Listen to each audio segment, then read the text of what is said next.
14 Noofambar waa maalin dunidu u aqoonsatay inay tahay xuska maalinta macaanka adduunka. Gabileyna waxay ka mid ahayd magaalooyinka lagu qabtay xuska maalintani waxaana soo qaban qaabiyay agaasimaha guud ee isbitaalka gobolka Gabiley Dr. Duad Maxamed Cali iyo shaqaalaha bahda caafimaadka ee gobolka oo fulinaya awaamirta wasaaradda horumarinta caafimaadka Jamhuuriyadda Soomaaliland ayaa bulshada magaalada Gabiley ee caasimadda gobolka Gabiley waxay u fidiyeen adeegyo kala duwan oo la xiriira wacyigelin la xiriira xanuunka macaanka waxyaabaha sababa iyo sida looga hortagi karo maadaama xanuunka macaanku uu baryahani farabaan ku hayo bulshada waxaana goobaha kala duwan ee bulshada ku kulanto iyo dugsiyada magaalada Gabiley ee caasimadda gobolka Gabiley ay ka sameeyeen baadhitaano bilaash oo la xiriira xanuunka macaanka si bulshada looga baadho xanuunkani bulshaduna ay uga digtoonaadaan khataraha xanuunkani iyo wasaaradda horumarinta caafimaadka Soomaaliland ay dadaal ugu jirto ka hortagga tirtirida xanuunka macaanka waxaana goobjoogka xuska maalintani macaanka adduunka ay sudwaa wasaaradda caafimaadka gobolka Gabiley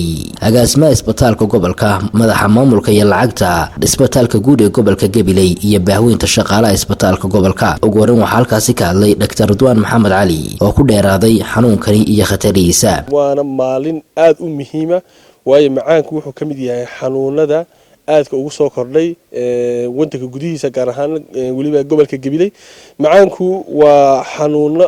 u baahan ka warhayntiisa iyo ka hortagiisa waxaan maanta u diyaarnahay inaanu xuska ballaarino isla markaana aanu sameeyno wacyigelin adeeg free oo aan u fulinayno bulshada gobolka Gabiley gaar ahaan degmada Gabiley adeegaas oo ah lacag la'aan oo aan doonayno inaanu sameeyno hal mobile team oo booqan doona dhammaan waaxyaha amba xaafadaha degmada Gabiley oo guri iyo meelaha lagu kulmaba ku booqan doona isla markaana qof kasta oo muwaadin oo degan degmada Gabiley shaybaar bilaasha wacyigelin iyo dhiirigelin intaba la siin doono. waxaan ku rajaynayaa inayna noqon markii koobaad ay noqoto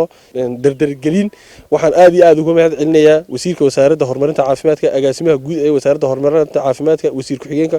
oo dhammaantood iyagoo howlan dardargelinta maalintan aad iyo aad baynu u mahadsantihiin. maanta waxaan halkan u taaganahay inaan la wadaagno dadka يعني قبا حنونكا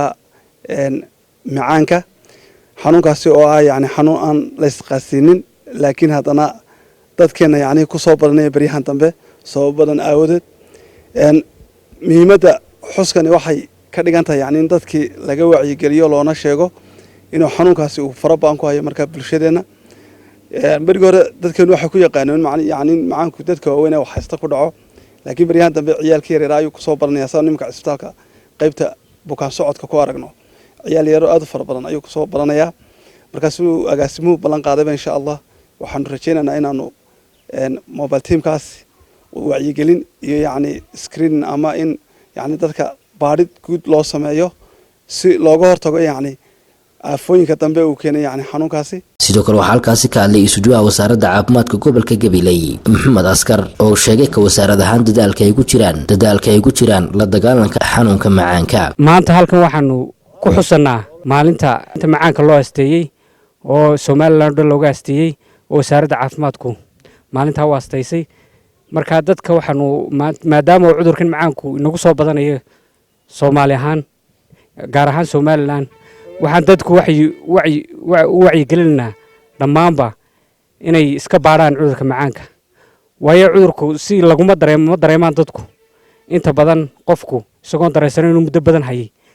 ayuun baa laga ogaadaa si kaliisa maanta ay maalintii macaanta tahay dhamaan dadka macaanku hayo galaanba dadka laga jeegaranayo dhan waa bilaash marka dadku waxaan ku wargelinaa inay dhamaan iska jeegareeyaan cidii maanta macaanka shaqaale caafimaadka oo diyaar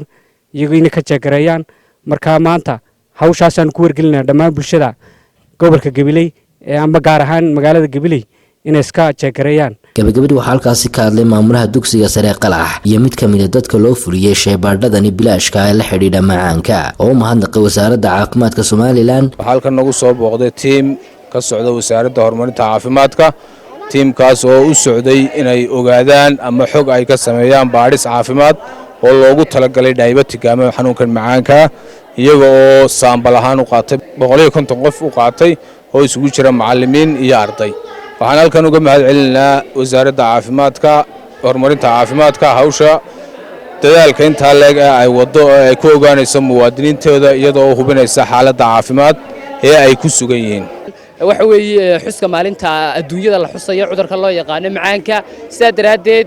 waxa horta marka koowaad mahad iskale wasaaradda markaasi caafimaadka ee Jamhuuriyadda Soomaaliland iyo markaasi cisbitaalka guud ee gobolka oo runtiisna ka qaatay dardargelin ama hawlo aad iyo aad u firfircoon markaasi sidii cudurkaasi dadka markaasi looga kaarantimeyn lahaa bulshadana loo daaweyn lahaa way la xaji telefishinka qaranka Soomaaliland gabilay